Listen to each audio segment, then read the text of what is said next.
على المرأة المسلمة أن تتنبه إلى هذه الأصابع الخبيثة اللئيمة التي تريد إبعادها عن الإسلام.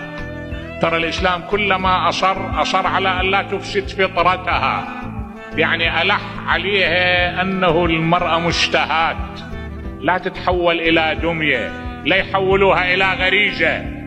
المرأة صانعة رجال، المرأة بانية مجتمع، المرأة مكونة أسرة، لا تتحول إلى غريزة.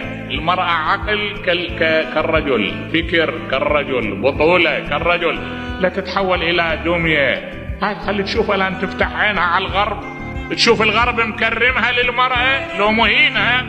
لا، وحقك المرأة سلعة تباع وتشترى بالغرب.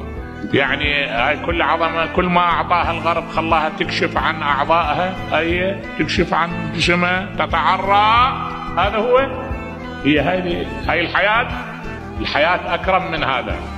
الحياة بناء نفس عملاقة.